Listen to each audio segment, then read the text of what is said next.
Hindu, Muslim, Christian, atheist, I'm better. It's just gets on my mind, I don't know why. But how do you think it should be? I think we should... Is there one part of the conversation that deeply resonated with you? It's probably the Virat root. Like, his head goes above his sky, all the gods are by his side. Brahma, Vishnu, Shiv, Indra, every god you name is by his side. In the Bhagavad Gita, is there something that makes you feel a little bit frustrated, even unsettled? See, if the Bhagavad Gita is making me unsettled, then what the hell is the purpose of the Bhagavad Gita? Why do you think Krishna chose Arjun? Because he's so undecisive. Don't you think it would be better to choose someone else who would be more decisive and more fearless? Krishna is very powerful. Why do you think he didn't stop the war? That was because... If I'm a 9-year-old and I never read the Bhagavad Gita, how would you explain to me what is Bhagavad Gita? See, firstly, we need to know about who narrated Bhagavad Gita. And that is Lord Shri Krishna. Mm-hmm. We need to know his pastimes, which is, there are 3 godheads, Brahma, Vishnu, Mahesh. Mm-hmm. And these 3 are the Trinity, Holy Trinity. Not that Holy Trinity, but Hindu Holy Trinity. So, they have different things to do. Yeah. Like Lord Brahma is creator, Lord Shri Narayan is preserver, and Lord Mahadev is destroyer. Yeah. So, all of these have like a speciality. Now, Lord Mahadev's speciality is his Rudra Tanava. Brahma's speciality is that he can create things. And then like everything has been created because of him. And Narayan's speciality is his ability to preserve and his knowledge. Now, Narayan has 24, but there are 10 main avatars. Mm-hmm. The 8th avatar is Lord Shri Krishna. Oh, I see. Yeah. Then we will shift from Narayan to Mahabharata to understand what actually happened in Bhagavad Gita. So, Mahabharata primarily revolves around the Pandavas and Kauravas' tension and arguments and the Mahabharata war itself, which happens because of an argument around the throne, like who will be king karke. And there are many wars that already happened, but the Mahabharata has like main war. And in the Mahabharata, there are 5 brothers, Pandavas or Panduputra. Then Kauravas are 100 brothers. This is not 100, but okay. And then? So, the Pandavas are fighting for Dharma and Kauravas are fighting Adharma. Yeah. So, जो युधिष्ठिर है, Yudhishthir is the eldest out, not eldest.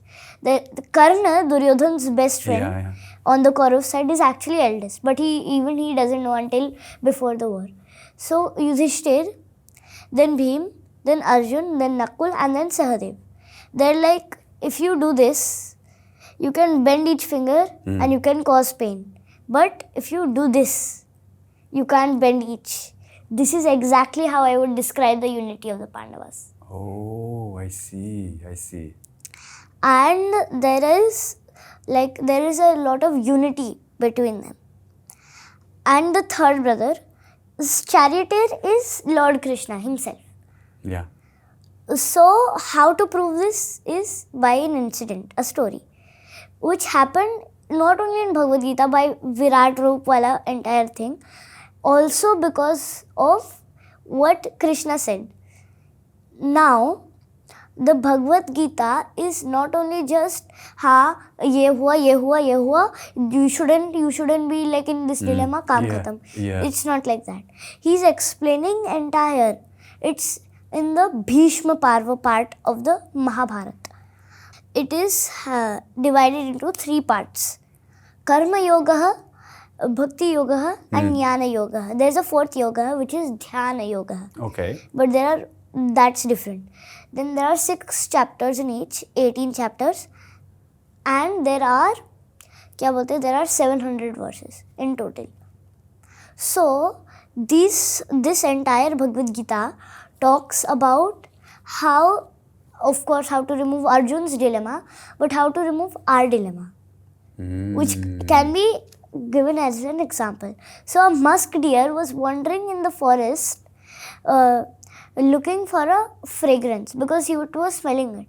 But wherever it went, it could smell it, but he cannot see the source of the fragrance. In reality, musk deer is the source of the fragrance. And he's searching for it everywhere. Similarly, जो consciousness है, we can find it within ourselves, but we're searching for it everywhere.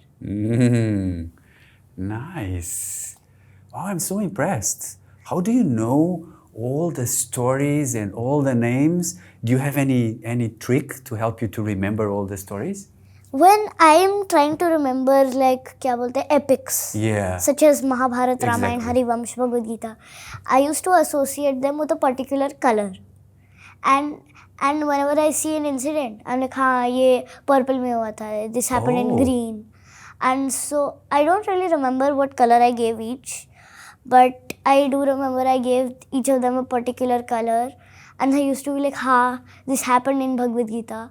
And by the time I memorized the entire thing, I removed the colors and I gave them the actual name.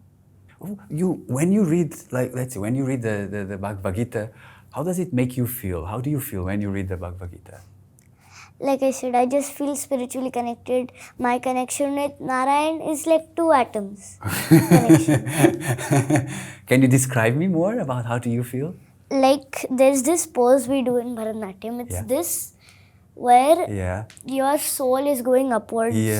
And so I feel like my soul is getting connected with the Lord's soul. And what is your favorite part in the Bhagavad Gita? Entire thing. Because there is no such thing as this is better, this is better. And this is why, even though I pray to like Hindu gods, I never say ki I am a Hindu. I do say ki mera Hindu religion hai, I pray to Hindu gods. I don't usually say that in public where other religion ke people hai, because that might cause an argument. Oh. Because I just want peace and quiet. I don't want ki Hindu, Muslim, Christian, atheist, I'm better. It's just gets on my mind. I don't know why. Really? Yes. But how do you think it should be? I think we should see Bhagavad Gita mein bhi likha hai, Quran mein bhi likha hai, Exactly. in the Bible, even in like all religion books. It's to keep peace in entire humanity. Exactly. But what are we doing? Complete opposite of peace. Not keeping any peace at all. Exactly. And how do you feel with that? I hate this. Actually, even if Kali Yuga is doing this, imagine if this is happening right now, what will happen in the later future?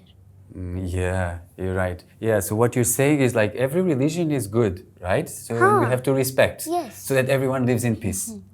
Yes. Wow. That's why I'm very much inspired by Chhatrapati Shivaji Maharaj.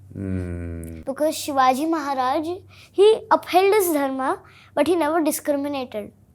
Ki Hindu better hai, Muslim better hai, Sikh better hai. Yeah. No, he never did that. Yeah. And in the Bhagavad Gita, so there's a conversation between Krishna and Arjun. Is there one part of the conversation that deeply resonated with you? It's probably the part where he shows Virat Roop. I'm going to keep this here because it's very not thing to keep it here. It's not respectful. Exactly, yeah. So this part, he takes the Virat Roop. Like his head goes above his sky and his arms are 20,000. This is how it's described. And all the gods are by his side. All of the gods. Brahma, Vishnu, Shiv, Indra, every god you name is by his side. Arjun is mesmerized and he is tearful and he's afraid. And now, see, and he opens his mouth and something strange happens. Every single one in the Kaurav, Yadu, everyone is entering his mouth. So Arjun asks, Lord, why are you killing them? Krishna replies, I am not killing them. I have killed them. For you are barely an instrument in my hands. Oh, why is it your favorite part? Because that makes us understand कि the God is the क्या बोलते हैं, he is the क्या बोलते हैं, he's the controller. Yeah. We are the instruments. Oh, I see. So जो भी हुआ it happened because of his will. Like he wanted this dog to get food, the dog will get food. I see.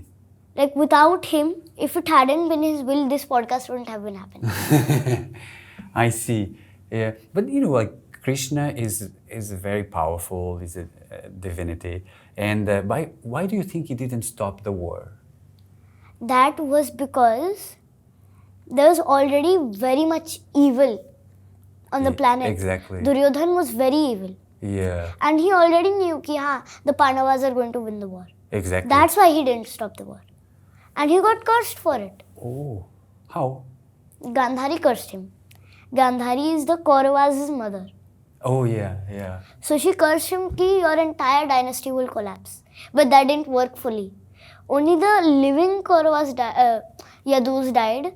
But there are still Yadu Kul ke log in this period. And did you know I share a sign, zodiac sign with Krishna? What is it? Capricorn. And then? Krishna is also Capricorn. Narayan, Vishnu is my birth month god. Oh, wow. January. Yes. Really? How do you feel about that? You have the same... I don't know. It just, like whenever I see a place or a thing which is not same with me and Krishna, like Kalaripayattu, the art, I can't learn it. I'm not strong enough. But it was made and it was like founded by Krishna. Yeah. But that doesn't make me feel guilty because at least I'm hearing the teachings of Krishna. And the Bhagavad Gita and the Bhagavat are two different things. Yeah. Bhagavat is what Krishna did. Exactly. And it's his Bhagavad life, yeah? Bhagavad Gita is what Krishna said. Yeah, I see. You know, there's some things that I'm curious, I don't know, and I would like maybe you can help me about why do you think Krishna chose Arjun to, because he's so undecisive, don't you think it would be better to choose someone else who would be more decisive and more fearless? You see, because they are eternally together.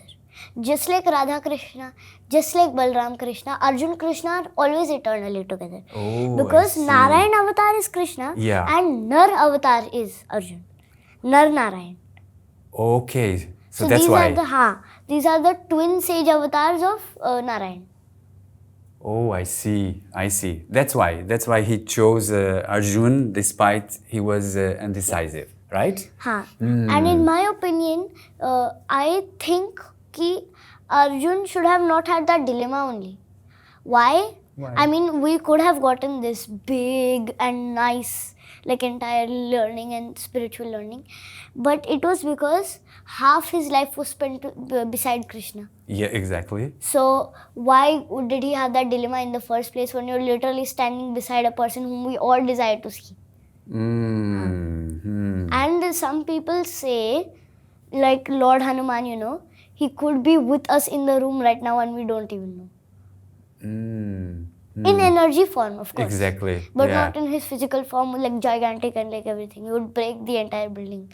So, Lord Hanuman is very powerful. And Ashwatthama, Ashwatthama, there's this theory that he's still alive today. Oh. He could be in this very village, in this very area right now and we didn't even know. Maybe he's here. Yes. Yeah. Not in this room because he's alive. And he's not a god or an incarnation. Oh, he's not a god? No. Ashwatthama was fighting for the Kauravas. But then he turned good when he got cursed. He got cursed with immortality. But many of my friends ask me, how is immortality a curse? Because everybody wants to live forever. The thing is, he could have lived forever with the power gem that was like here. But Krishna tore that out after he cursed Ashwatthama. Oh, I see. And you know why he cursed Ashwatthama in the first place? Abhimanyu's wife, Uttara, was 16 or even younger when Abhimanyu died. Yeah. Like just 2 months barely after their wedding, Abhimanyu died. Mm-hmm. And he was also very young. Abhimanyu was 17 or 18 when he died. That's very young. Yes. And he died unarmed. He died while wielding a wheel as his weapon. His charioteer was killed. His horses were killed. His chariot was broken. His weapons were broken. And the only thing was left was his wheel, his energy and his zeal. And so he used all of that, but he ultimately lost his life because he was murdered. So poor Uttara, she was not even in a healthy state. You know what happened when she died? When he died, she was pregnant. At that age? She was pregnant and he died. Wow. So pregnant Uttara is crying, but it's not good for the baby. Yeah, exactly. Because it brings bad luck also. Yeah. So क्या बोलते हैं कि after Abhimanyu, पूरा war खत्म हो गया, Duryodhan is dead, Ashwatthama sent a Brahmastra at the womb to kill the baby, so that the Pandavas are entirely wiped out. But Krishna saved it. And now that baby was Maharaj Parikshit. Oh, I see. Yeah. Now that baby was killed, revived. Uttara was pregnant and she was injured, wounded. So he cursed Ashwatthama, may you never ever die. And he asked Bhim to pull out the gem from his forehead. And that made him lose his entire authority and lose his entire intelligence and lose his authority over his weapons. I see. And Ashwatthama, see, you know Prithviraj Chauhan? No, who is it? So he was like this king, 16th century. Now we can confirm he was alive. Because there are studies shown, it's confirmed completely, that Prithviraj Chauhan was alive. So he met a man who was old and his forehead was bleeding. And he was skilled in Ayurveda. So he said that I can heal your wound. Days, weeks passed, but it did not heal. And so he let the man go. And he asked him, are you Ashwatthama? The patient replied, yes, I'm Ashwatthama. And then he vanished. So it always creeps me out whenever I hear the name Ashwatthama, because I know कि हमारे में से कोई एक अश्वत्थामा हो सकता है. Not me, of course. Yeah. Because I'm not that cruel enough to kill a pregnant woman's baby to be Ashwatthama. Of course, you are so cute. You are also very you're very sorry, I forgot the name. Compassionate. Compassionate. You're very compassionate. You wouldn't do that. In the Bhagavad Gita, is there something that makes you feel a little bit frustrated or a little bit even unsettled about something about the Bhagavad Gita? No. Because the Bhagavad Gita's sole purpose is to bring peace in our lives. Oh, that's interesting. Yeah. See, if the Bhagavad Gita is making me unsettled, then what the hell is the purpose of the Bhagavad Gita? That is so true. Because if the Bhagavad Gita is making me frustrated, then that means I'm probably reading it wrong or something. Oh. Because if I'm reading something else and understanding something else, exactly, and they're not like mixing together, then it's not true. Because you've had apple milkshake, mango milkshake, banana milkshake even. Exactly. But you can't have lemon milkshake. Those two are incompatible. Exactly, yeah. So what do you say about you? So you read the Bhagavad Gita, you don't judge, right? You're there to learn, right? That's it, right? Even when you, I've read the Bhagavad Gita 7 times. 7? Wow.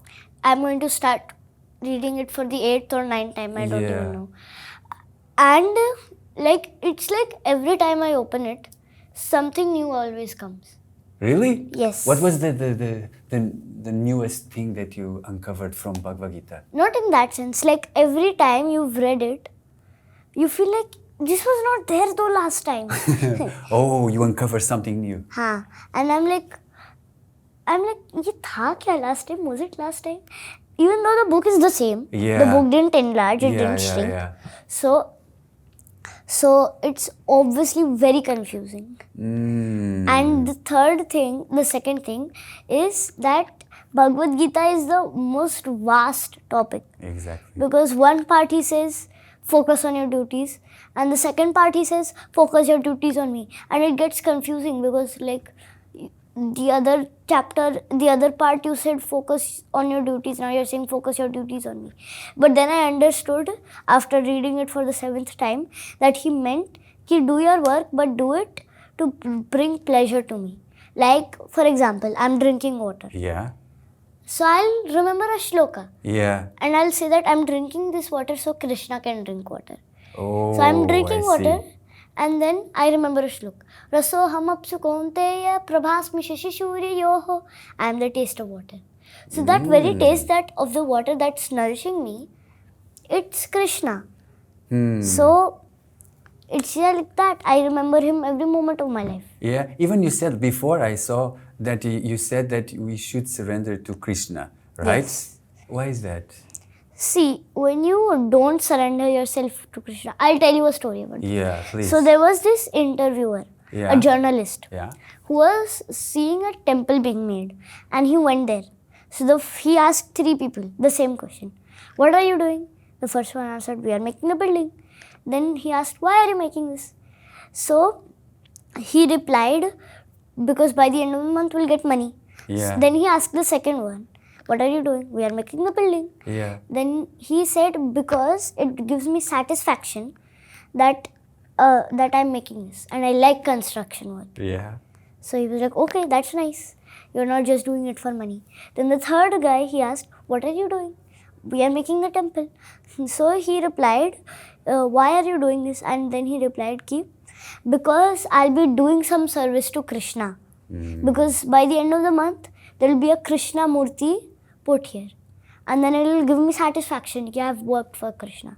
So first one was for money. Second one because he liked construction. Third one because he wanted to offer some service to Krishna. So the Lord will reward them that way only. And this story, it's given by Gauranga Darshan Das ji, Prabhuji. Do you know what is something that I'm curious coming from, I'm from Europe, yeah? When I see Krishna is blue, like why do you think Krishna is blue? He's not blue. No, but everywhere I see Krishna is blue. See, Krishna's skin tone is changed. Every serial you look at. If you look at some cartoons, he is shown as a cute hero. Even though in real life he was not cute. He was attractive. His name means all attractive. But he was not cute.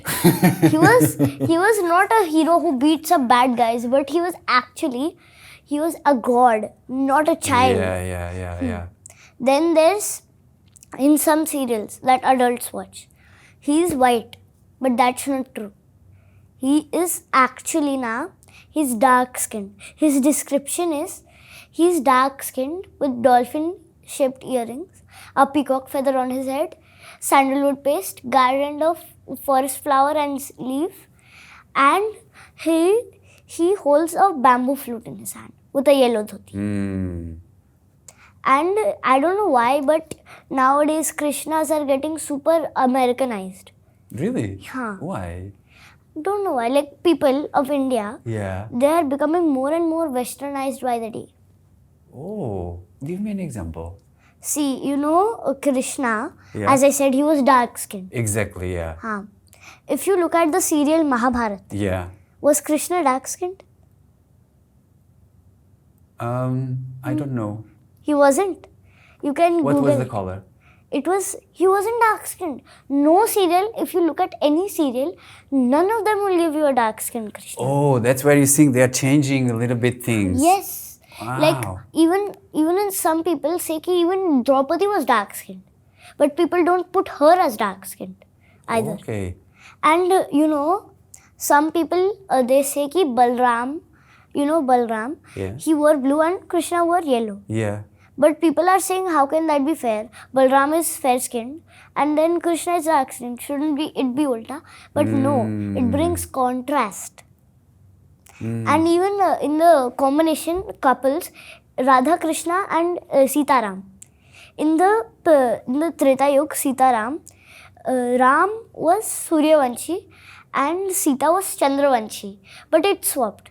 Now Krishna is Chandravanshi and Sita is Suryavanshi. I mean, Krishna is Chandravanshi and Radha is Suryavanshi. But why do you think there's this misconception about the color of Krishna? It's getting more and more Americanized. Like some people who foreigners who came to India, like Akbar, then Aurangzeb's Aurangzeb के कोई तो भाई थे, I forgot his name. So Akbar translated Mahabharata and Ramayana into Farsi and he sent it back. But Aurangzeb, another example of foreigner, didn't do the same. He instead enslaved, killed, murdered, and I don't know what all he did, but he did so much evil to us Hindus. It's not fair how it's called iconoclasm. What is that? It's like the attempt of erasing a country's history. Like if you go to Greece or Egypt, you will find nothing. Just thode statues, few buildings, nothing. They won't remember anything else. And how do you feel about that? It's terrible. Like, British, they came to India. They had done so much of iconoclasm. Oh, I see. Like, the other colonizers were at least fair. Like, they didn't say ki, why are you doing this? We are in your country now. They were fair. They were nice. But the British, there was just something I don't like. I don't know why. Like British, even the Portuguese, they were also colonizers. But they didn't do that. Like Brazil. Brazil was actually accepting it. They were not being forced ki accept karo. They accepted it. Argentina, all these places, they are all Latin American.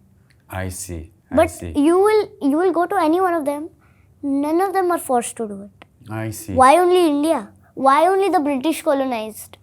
Why only the British colonized and forced us? Like now, even if you see, like most schools are teaching British English. And they're not teaching Sanskrit. Wow, that is sad, right? That's what you're saying, right? Then it erases the past, the richness of the culture, of the... I understand what you say. And see, it's not like other people are doing the same. Russians are converting to Sanatan. Oh. While we are making TikToks. What is this? What is this?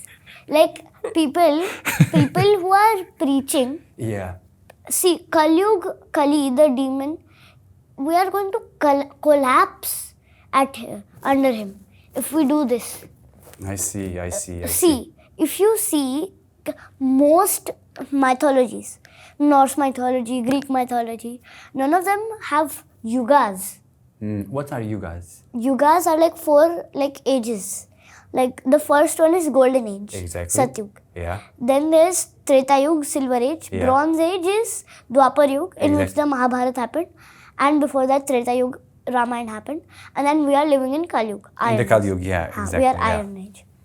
So people say that Kali Yuga is the worst Yuga. But in reality, it's the best Yuga. Why? Because in those previous Yugas, like people were asking me, isn't it a bit unrealistic for us to be as pure like Sita? Well, you can't compare any of the modern actresses with Ma Sita. I see. That's interesting. Like, it's different yugas, na? Treta Yuga पर she couldn't have been like, हाँ चलो हम लोग flat screen पे Blackpink देखते हैं. She couldn't have been like that. We have new things now. Like Ravan didn't have Netflix. Exactly. Ravan didn't have Netflix. And we don't have well collecting wala water things. Exactly. So like you can't compare those two yugas. And why I said it's one of the best yugas is because in the previous yugas, they used to meditate in mountain caves, mountain peaks. Even in rain, snow, they used to be dressed as a sannyasi. So, now in Kali Yuga, by simply chanting the name with bhakti, doing like chanting, reading Bhagavatam, speaking about Bhagavatam, preaching it, it's easy. Now it's easy. I see You what don't you have to, mean. Yeah. You don't have to walk to Himalayas, like sit on top of Himalayas and like, chant Hare Krishna, Hare Krishna. That's barely impossible now, because firstly, even going on top of some mountains is illegal now. Like then Rudraksha, we can find plastic Rudrakshas nowadays, but how rare is it to find the real Rudraksha, the fruit? Yeah. It's like impossible. Koi jagah mein you can find it. But even, there's like a thing of a demon with teeth and horns in Singapore ki Indonesia, I forgot. And there was this river and there was like a rock mein engraved a demon's face. Wow. And people say ki that was Ravan. Oh. See, like I mentioned, Hanuman could be in energy form around us right now. Yeah. But what I personally think is Hanuman should be in physical form, because like hum log ko, we need knowledge. We don't have knowledge. Those algebra, these are just basic knowledge. If you go into our history, you will be so confused. Like, firstly, it's one of the easiest Bhagavad Gita you will find. Like even ISKCON ka Bhagavad Gita, I've not even finished the first chapter yet. I see. You talk about the Bhagavad Gita. What is the one lesson that we all can learn from Bhagavad Gita, and how can we implement it in our own lives? See, Bhagavad Gita has so many lessons that we don't want, we absolutely desire it. ऐसा नहीं है. It's like we absolutely need it to actually surpass past Kali Yuga, what estimated time we have. And it is one of the most important lessons is surrender yourself to God. Sharanam. Mama Sharanam Bhaje. Just important. Ki Lord Krishna, if you chant the holy names of Krishna, there is this god, demigod Chitragupta, who is at hell and is keeping a record of all the bad things we've done, all the sins we've committed. If we just kya bolte hai, we remove one sin from our life day to day, ek karke, we can reduce Chitragupta's work. Think of it that way. Or think of it this way, that one friend of mine who doesn't like mythology, but I've told her, I've blabbered to her so much about it that she आधा Bhagavad Gita usko pata chale hoga, I don't even know. But she asked me, is it easier to go to hell or to Vaikuntha? I've heard it's very difficult to go to Vaikuntha. I told her ki you just have to, I told her the shlokam, Trividham Narakasidam, and I told her ki it's much easier for you to go to Vaikuntha by just ignoring these and like removing these from your life. Krodha, Kama, Lobha. You just have to remove this. What about people who don't really believe in God? What can they learn from the Bhagavad Gita? You don't necessarily need to believe in God. Just surrender yourself.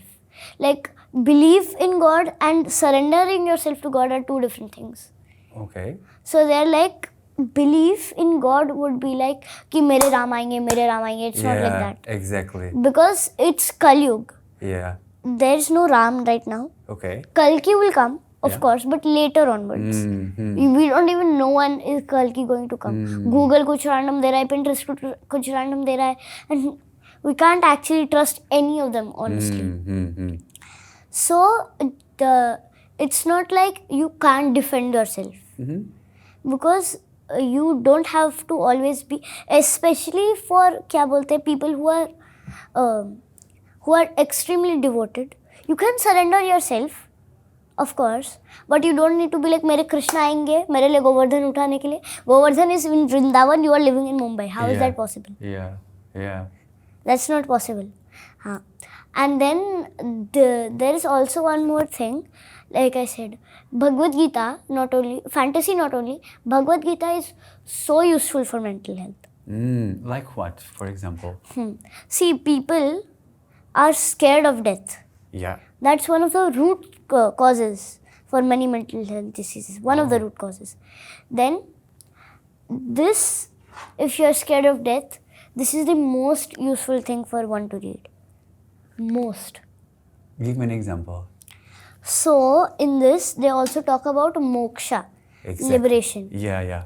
Moksha is a heavenly state that we cannot attain right now when we're like 5 or something.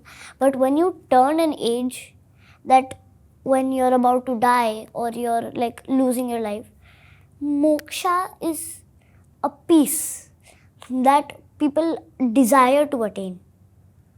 Moksha ke liye you need to be surrendering yourself to Narayan, praying to Narayan, and having that word stuck in your mind, Narayan. Nice. How do you feel now? Excellent. Just like Narayan.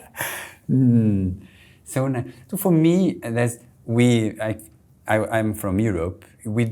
There's a concept I learned from Bhagavad Gita, which is Dharma. Yeah. And maybe for someone that doesn't know what's Dharma, can you explain what it is and how can someone find their Dharma in their life? Dharma is basically your duty or righteousness. Yeah. Adharma is unrighteousness. Yeah.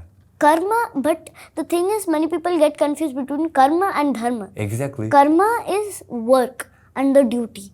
Dharma is righteousness and also duty. Yeah. So, and karma and kartavya are two different things. Yeah. They are similar, but also at the same time two different. Kartavya is duty and karma is like the real duty. Yeah, I see. And how did Bhagavad Gita help you in your life? I don't know. Actually, it just helped me in so many ways I can't count. No? Give me a few examples. It helped me, like I was so afraid of death, I didn't even say the word death in my home. Wow. Now, I just read it and I'm like, I'm chill about it now. I'm fine. But the thing is, it helped me get away from my fears. A lot of them. How? See, one of the shlokas, I forgot it again, but it says ki a wise person sees a cow, a dog, an elephant and a dog eater all in the same plane. So it helped me understand. I don't differentiate or discriminate South Indian, North Indian, West Indian, East Indian. Yeah. And speaking of India, today is a very auspicious day that we are having this podcast. Oh, yeah? It is Vishu. What does it mean? It is a festival from the Malayalam calendar, which perfectly aligns with Hindu lunar solar calendar. And it's the astrological new year. So today is a new year to everyone. Happy New Year, technically Happy Vishu. Wow, Happy New Year. Wow, what a day to celebrate that day with a podcast like you. I'm so lucky. This podcast is actually quite exciting for me. Why? Because firstly, everybody who I have been done a podcast with, all of them are Indian. Yeah. So this is the first time I'm having a podcast with someone who's not Indian. See? And how do you feel about that? I'm very excited. Yeah, I can see. So for whoever is watching us, like, what is one thing that you want them to remember from this conversation? I would say surrender yourself to Lord Krishna. Yes, surrendering, like, see, you can do everything, but remember Krishna's words, yo me bhaktya prayachati, meaning that I just want everything, whatever you give me, I want it to be done with devotion. Even if you give him diamonds, the most expensive diamonds, without any emotion or devotion, he will be not very excited to receive it. But even if you give him a simple tulsi leaf with a lot of devotion, he'll be excited to receive it. Wow. Kya baat hai? Look at your smile. You have such a beautiful smile. Wow, I mean, you told me so many things. Maybe to get to know you just a little bit better, tell me one surprising thing about yourself. I'm the most boyish person in my entire friend group. Really? Yes. Like, my favorite color, you might think my favorite color is probably pink or yellow. No, my favorite colors are actually black and green. Yeah? Yes. Why is that? I don't know. My godfather, other time I'm inspired by him only. Yeah. Half the time. And it's not like I've been forced to choose those colors. Exactly. My own opinion, I just chose. Wow. And the second thing is, I may not look like it, but I also do hip hop. Oh, you do hip hop? Really? Yes. I've done national level dances, of course, but all of them are thanks to my mother and my guru, Dr. G. Ratish Babu. There are a few channels that I watch that get me here. Mm-hmm. I'll recommend a few of them. Yeah? Okay. So one is Sattvic Movement. Yeah. I really like watching that channel. Second is Gauranga Darshan Das Prabhuji. Then Devi Chitralekha ji, I had a podcast with her. And I guess that's it. Yeah. That's it. Right? Wow. What was your favorite part of our conversation? Probably the part where I was narrating these shlokas. Wow. Do you have any other shloka that you would like to share, or you share all the shlokas? Yes, but it's not from Bhagavad Gita. Yeah? Go ahead. So, Ma Kunti, she glorifies Krishna Dev this way. Namaha Pankaj Nabhaya, Namaha Pankaj Maline, Namaha Pankaj Netraya, Namaste Pankajangrehe. Meaning, Namaha Pankaj Nabhaya, one with a lotus navel. I explained that story. Then, Namaha Pankaj Malini, one with a garland of lotus flowers. Namaha Pankaj Netraya, one with the lotus petal eyes. And Namaste Pankajangrehe, lotus petal feet.